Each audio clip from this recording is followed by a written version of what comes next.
de l'animal, Dieu, l'agneau de Dieu, meurt innocent à cause de nos péchés. Quand Jésus Christ y est avec ici quand la béca, il y a là qui innocent, il y a là qui est là pour côté, ça qui est sur mon côté, mais à vivre ici quand la biso pour la soupe la biso, à cause de béca pour la vie pour le biso donc dès que nous croyons à l'œuvre expiatoire, à ce que Jésus a fait sur la croix, quand nous croyons du fond de notre cœur, ce n'est pas un slogan, automatiquement, nous avons le pardon des péchés et la justice. Après depuis ce temps dit, parce qu'on dit pour ça, on le connaît Jésus. À ça là qu'il est plus, il y a là pas le papa pas maté. Et que ceux qui sont dit pour ça là, on a la moment de perdre la vie, donc si on lit c'est ma soupe la mission nyonso. Et à ce moment-là, nous sommes justifiés. C'est-à-dire le ciel nous regarde comme des gens qui n'ont jamais péché.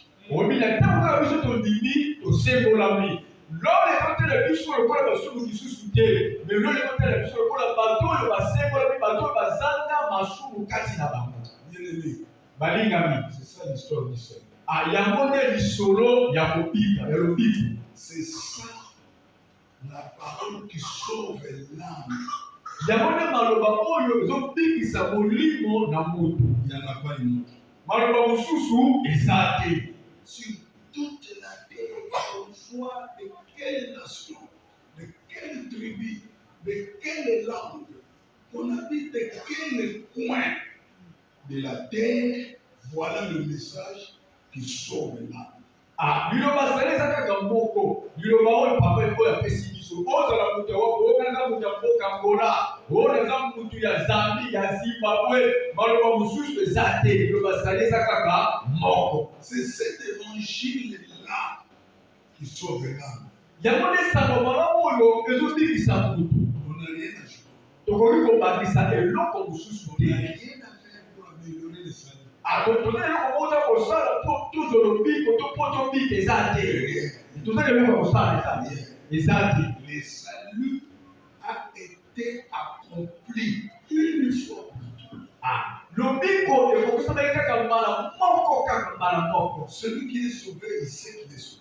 Moto nabika ayebi ngani naza boye nabika. Moi, je sais que je suis sauvé. Ngai nayebike nabika. Oui, j'accepte l'œuvre de la croix. Ilo mpo te ngai nandimaki kosala lekulusu. La preuve que je prêche ça depuis 1982 et beaucoup d'autres âmes sont entrées dans le royaume de Dieu. Vraiment, les gens qui ont sont malades, ou des personnes qui ont des tigres, qui ont été battus, télé, la bille dans le là, il y a eu le baou. Je ne prêche que ça.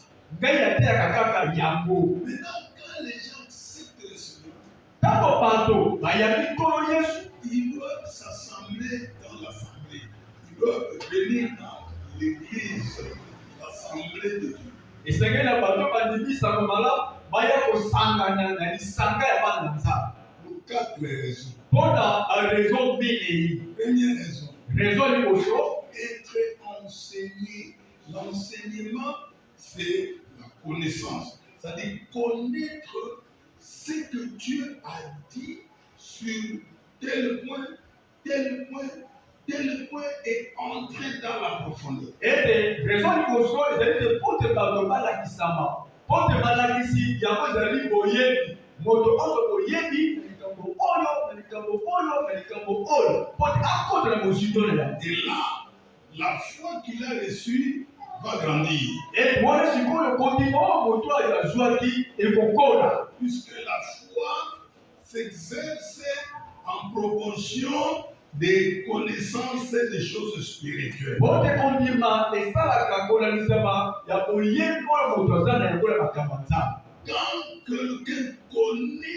il va croire. Un ministre qui vient de Dieu, on le distingue par les enseignements qu'il donne.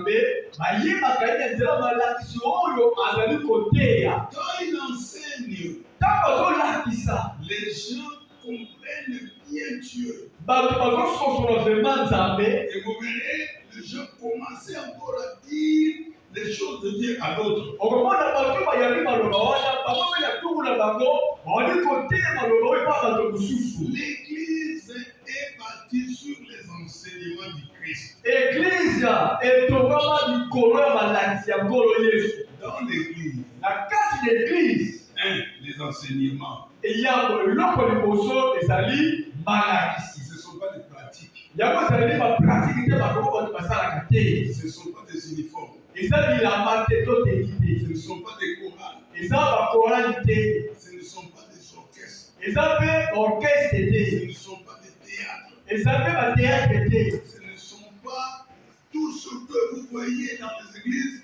ça, ils n'ont rien à faire, ils ne connaissent rien. Eza te moto omonaka kati ya bangomba mpona bato wana baza na eloko ya kosala te mpe bayebeli okokoko te. Eza eglise te. L'église, Église le Seigneur a dit, faites de toutes les nations des disciples. nkolo lobi bokomisa bato nyonso bayekoli na ngai. Enseignez-le. Bolakisa bango. Voilà. Enseignement. Malakisi. Vous venez ici pour être enseigné. Toyaka awa po te tolakisama. Vous ne venez pas. C'est votre droit. Soko ye na yo te eza likambo na yo moko. Venez en retard. Oye mpe nsima na ntango C'est votre problème. eza likambo na yo. Ceux qui ont étudié ou qui étudient savent que je dois être à temps pour commencer le premier cours à la première heure. Je dois être à temps. C'est leur intérêt. Ceux qui disent, des mages, j'arriverai en retard. C'est lui. C'est lui. Tu peux t'enseigner ça c'est un problème. Bato batanga, bano batanga to batanga bayebi ke pour balaka na 7h30. Avec la 7h30 tozala mathématique akoya avant po abanda elonzela moko na molakisi. Bilaka na muso ba mathématique ngakuna ndika kote eleka na kombe yone kutozola te zabe ndeni moko na bato bayaka na ona retard etali yo yone kutokola te. Dieu a mis en œuvre l'intelligence. Nzambe atie kati na moto mayele. L'intelligence, ce n'est pas parler en français, en anglais, ou bien faire des universités. L'intelligence, c'est la capacité de réfléchir pour comprendre. J'ai compris. J'ai compris. Mayele oyo nzambe atie kati na moto eza mayele akelasi te ya kotanga te ya kofete te. Mayele eza makoki oyo etitikaka moto ayeba na kokota mozilo kokanisa likambo takoto te ndikosala tuka na kopanga na sosoli yango wana mayele. C'est ça l'intelligence. Yango nde mayele. Donc vous allez dans les écoles terrestres, c'est pour avoir l'intelligence des choses terrestres. Ntango tokendaka na bakelasi ezali mpo tozwa mayele ya makambo ya mokili koyeba makambo. Dans les églises, dans une église, c'est pour avoir l'intelligence des choses spirituelles. Mais ntango tokendaka na eglise nde toyaka awa toyaka mpona kozwa mayele ya makambo ya Nzambe. Quand vous allez dans des kinzondi, Ntango moto akendaka na kinzondi makambo ya famille c'est pour avoir l'intelligence ya famille des choses traditionnelles. mpona moto azwa makambo ya bakutime koyeba ndenge kutime etambolaka makambo ya famille etambola. C'est-à-dire, on vous donne des éléments pour vous faire réfléchir, et quand vous réfléchissez, vous atteignez la compréhension. ozopesa bino makambo ezotinika yo okanisa obanza mpona kozokanisa ezopepesi yo mpe mayele. L'homme n'est pas un animal. Moto azali nyama te. Et quand j'observe mes chats, je trouve quand même que c'est comme s'ils ont de l'intelligence. Mais papa na ntango atalaka banyawu nde na ndako okomona ete nyawu mpe aza mpe na mayele mwa mayele kati ye ezali. Vous jetez le biscuit soki okwatisi okwatili ye bisikiti avant de manger. yango ye ali yango Il va humer. alikukucha Il munamu va humer. alikukucha. Mais moi, j'étudie ces gens. Ça, c'est quel gens. Il va d'abord humer. Vous voyez, il va se mettre là et te regarde. C'est comme s'il te répond que ce que tu as dit. Yangote, et c'est ayebaka mpona ye yo nyama azalaka na soki obwakile bisikiti yango alie yango akoyeba na lukutu yango omona soki yango te ake mosika soki kozala kolo na ba soki eloko opesaka kolia yango te. Mais quand j'ai des morceaux de viande bien, poisson, automatiquement. Là, il n'est pas humain. D'ailleurs, de loin déjà, il sait que c'est ça, l'odeur. Il est en train de manger ce qu'il mange. Oyebi soki obwakile kaka mosuni soki tolosol aweku kondukuta mote mosika kaka obi deja solabika wana vraiment bilei nanga yango wana. Mais c'est la nature. Dieu a établi ces choses pour nous enseigner. Oyebi nzambe atie makambo oyo mpona kolakisa biso mpona koteya biso. Oui, nous devons écouter les enseignements, avoir la connaissance, afin que notre réflexion puisse monter et que la compréhension spirituelle nous amène à agir dans la foi. Segele biso toyokaka malakisi mpo te boyebi na biso emata ekuba biso na kati ya boyebi makasi ya makambo na nzambe. On doit connaître. Esengeli biso toyeba. La vie éternelle, c'est connaître le Dieu véritable de celui qui l'a envoyé. Bomona soki ozali koyeba nzambe koyeba kotikami na ye. Deux, nous sommes dans l'église pour persévérer dans les prières. Ya mibale toza kati ya eglise mpona kowumela kati na mabondeli. Lorsque nous prions ensemble, Ntango toyali kosambela ce sont na des kati ya bisanga prières que nous dégageons devant les trônes. ezali malasi kitoko toyali kopesa epai na nzambe na koteya ye. Se mettre ensemble dans la prière, c'est une bonne chose. kozala lisanga kati na mabondeli ezalaka motuya. Nous adorons Dieu.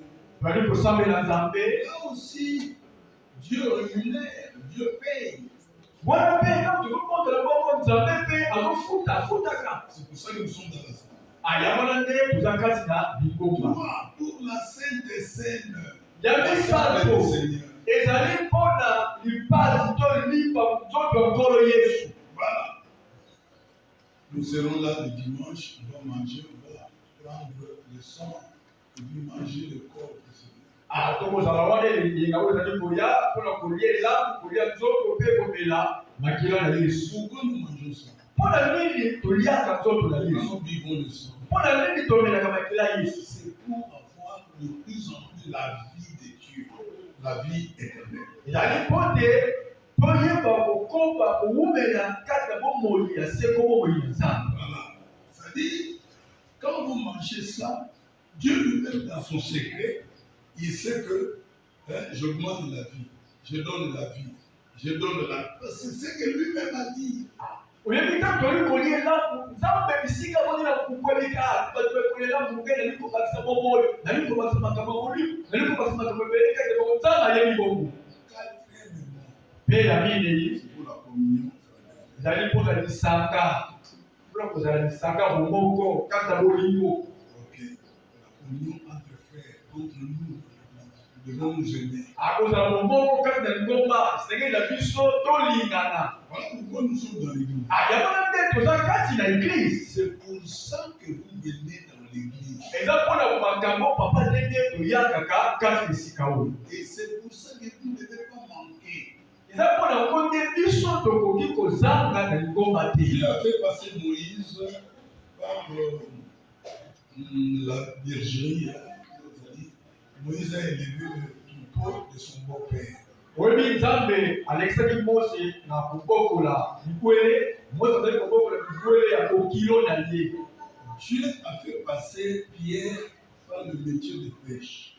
nzambe alekisaki petelo na nzela ya koloba mbisi. Un jour, il lui a dit, mokolo moko nzambe alobi mpona alobi na ye suis-moi, tu vas pêcher le mizozo.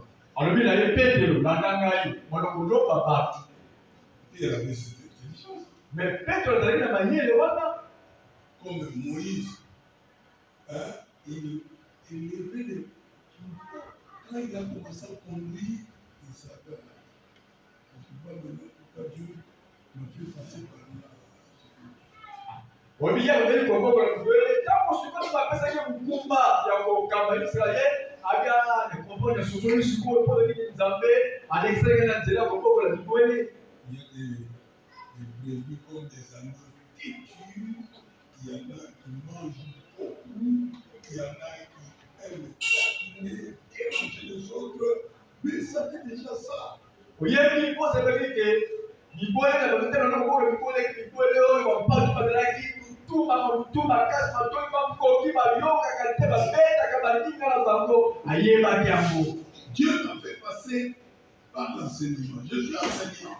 Ata balekisaki ye na malakisi ngai naza molakisi. Je suis professeur. Nazalaki molakisi professeur. Je connais les enfants super intelligents, les génies.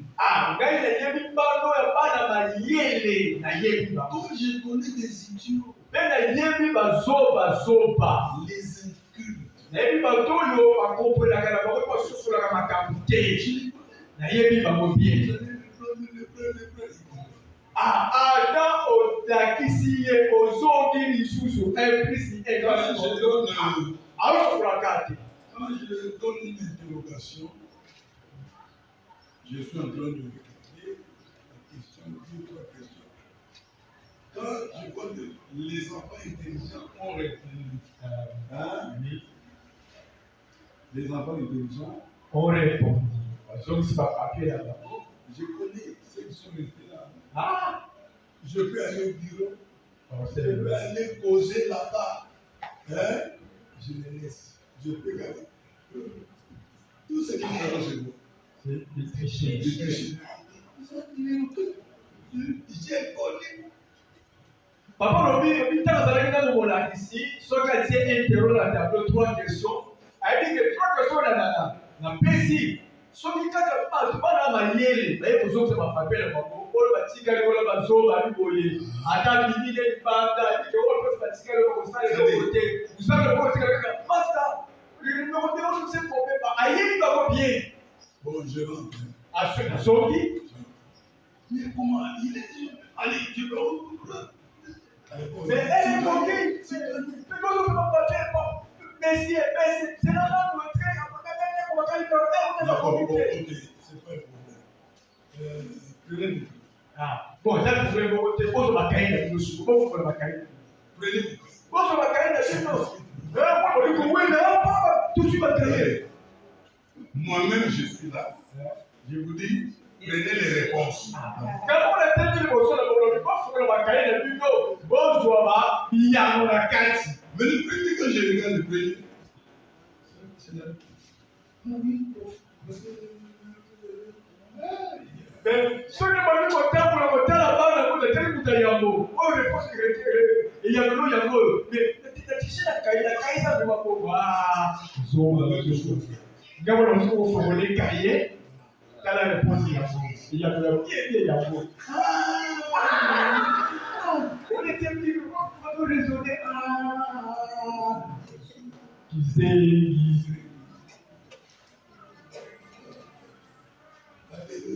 Amen. Dans l'église, c'est la même chose.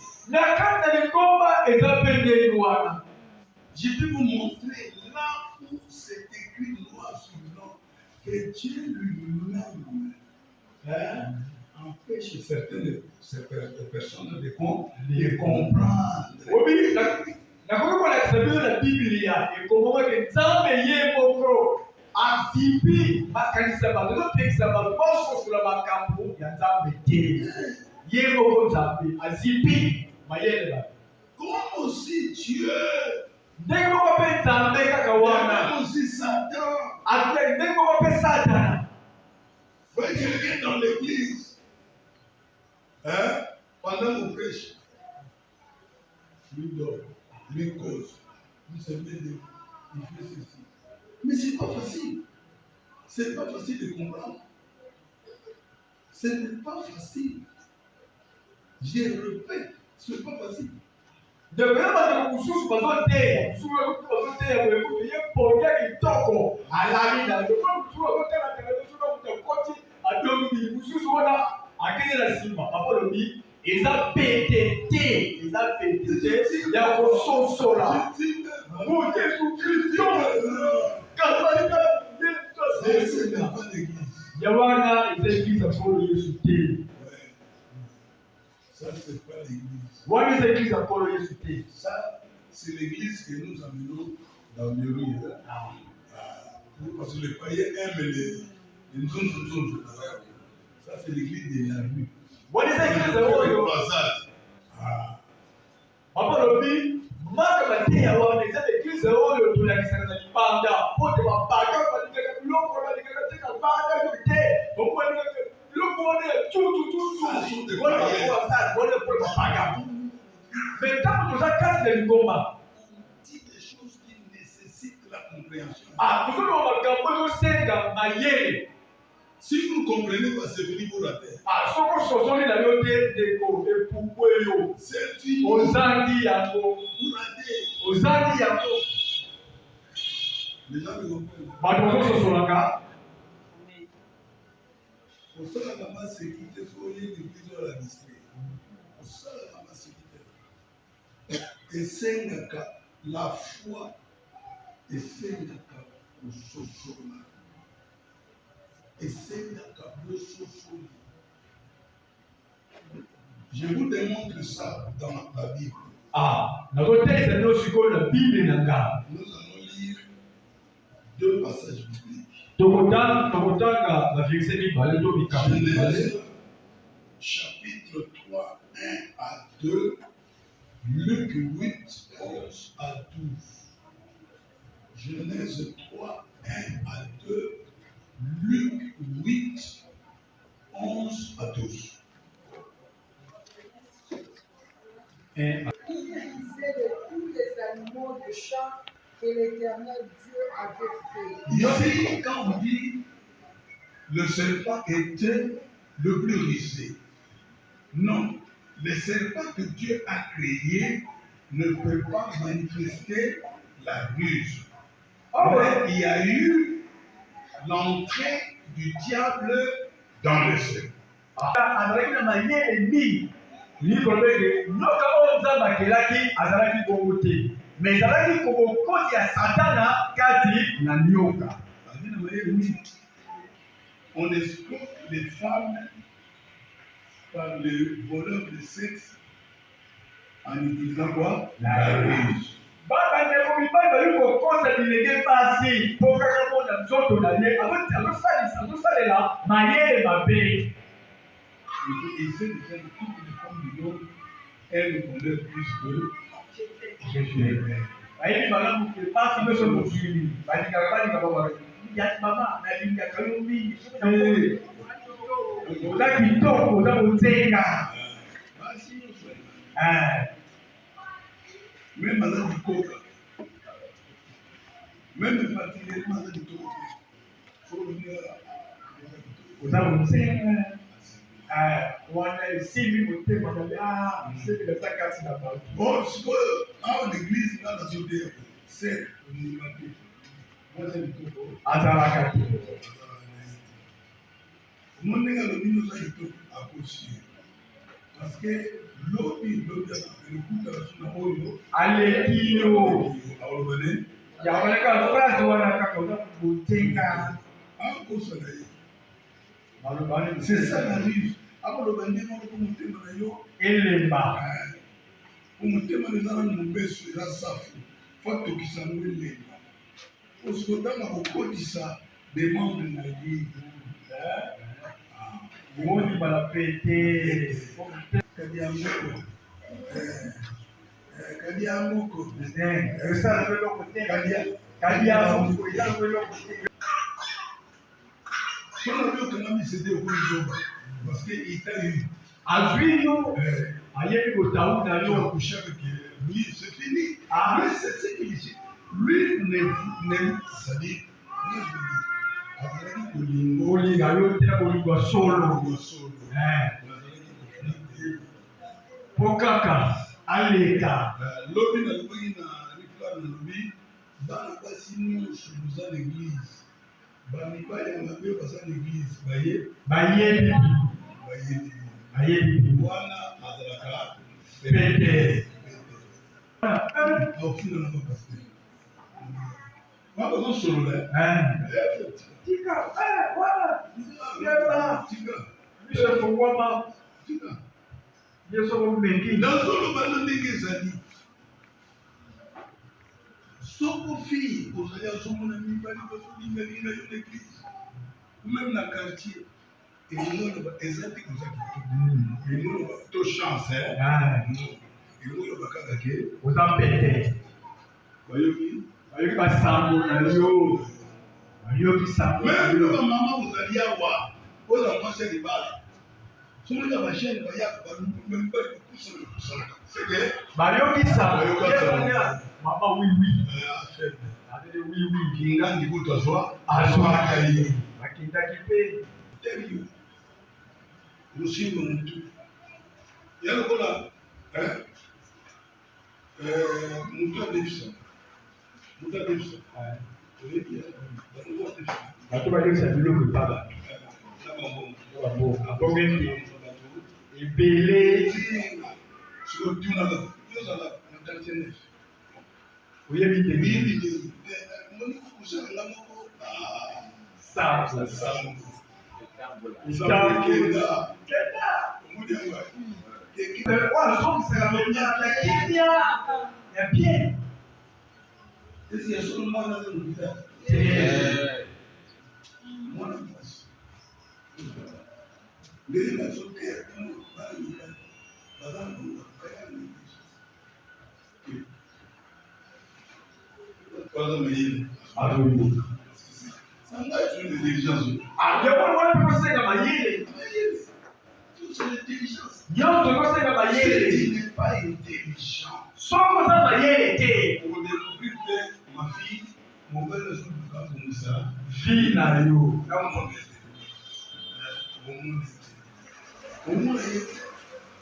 parce que tu n'es pas intelligent. Kote yo oza mayele te. Alors, le diable vient avec la ruse. Satana ye na mayele mabe. Mayele mabe ezocircule na mokili na bato. Kaka na papa cité. Même na bavie kaka mokili ya na bafamille na biso. Ya na bakolaborateur na so na l'église. Ya na bakolaborateur na misala. La ruse, c'est pourquoi Nzambe apesa biso dont il a dit discernement. Quand on a comprendre moto aye na ndako na yo faut tout le chaque question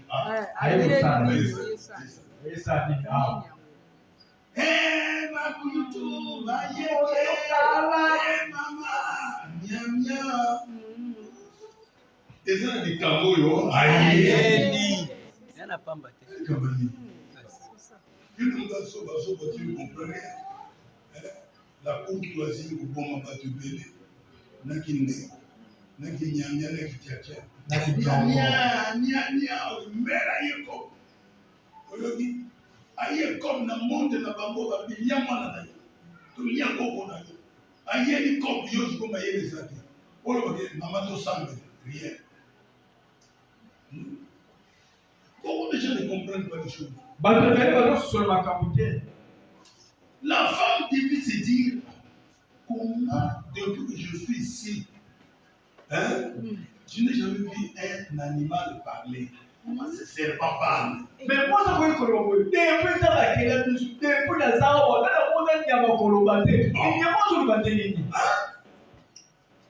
elle ne se pose pas la question. Mais il y a l'autorité. On a vu le paquet, maman. Je me demande tous les gentillesses dans le bail de la Yomi. Faites attention. Dans ce pays, il a créé le monde, mais moi, j'analyse les choses spirituellement. Moi, si à ce point, à fond du mobile, à ce point, il y a pour mobile avec.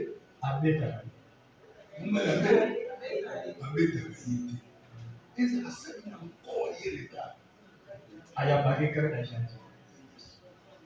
Bana c'est le souffle. Il faut la bien qui fille. Allah la tchaki pia. Abi jamais. Mobile azaki pia. Abi adi même au sein du camp, au pensa du camp. Yeah. Alors Makeloko, tu as fait ça. Moi je tire une leçon, je dis parmi les signes des sorciers. Il y a les sorciers sont taciturnes, C'est-à-dire, bazali na na kimia